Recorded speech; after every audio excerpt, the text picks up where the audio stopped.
And your skill assessment is really going to help you and the player figure out which patterns are going to work best for her. So in AJ's case, now this is a simple one, you can make it more elaborate, but forehand power, she's a 9.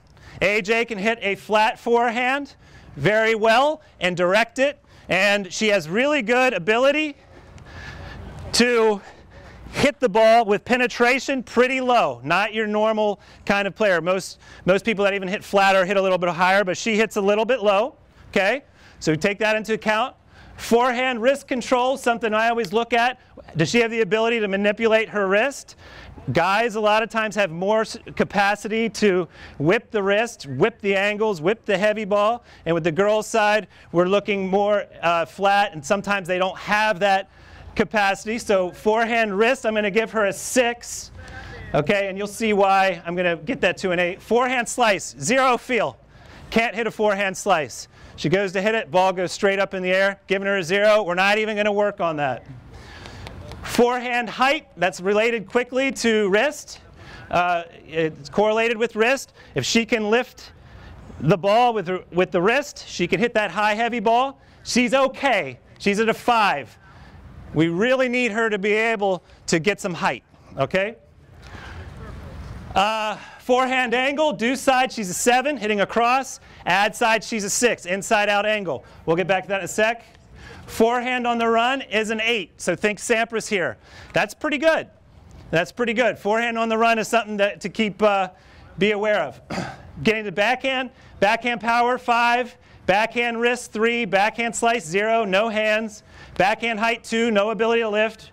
No angles. So she has really rigid wrists. That's what we're getting at here for the most part, particularly on the backhand. Backhand on the run, 3. So we do not want to be on the run to the backhand.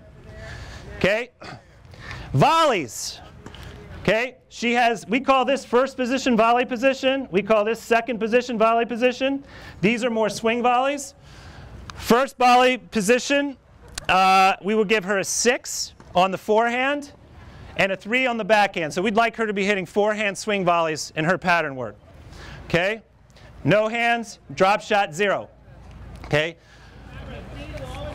So we have some limitations. Okay? We definitely know the backhand side is weak. We definitely know the forehand side is her weapon. And we definitely know that her forehand on the run is also, anything over 5 in your estimate should be something that you should be utilizing. Okay? Forehand on the run is good. This is actually roughly based on one of our actual players. That's why I used it. Her name is Sylvia. Okay? I asked her, what pattern do you particularly like? And she thought, and this is how people can get confused in their own ideas, she thought the forehand to forehand trade was her best pattern. And the reason is because she loves being on the run to her forehand. The problem is the shot after that, she's got this junky backhand. Gosh, if she sees this video. She's got this junky backhand that gets her pushed back, and then she's back and she's just defending, and next thing you know, someone's just beating on her. But in her mind, because she liked that one shot so much, she thought that she liked the forehand to forehand exchange. So what we did was we went through all of this with her, and we found out that the most popular pattern, as most of us probably know, and particularly on the men's side, would be the inside out forehand to backhand.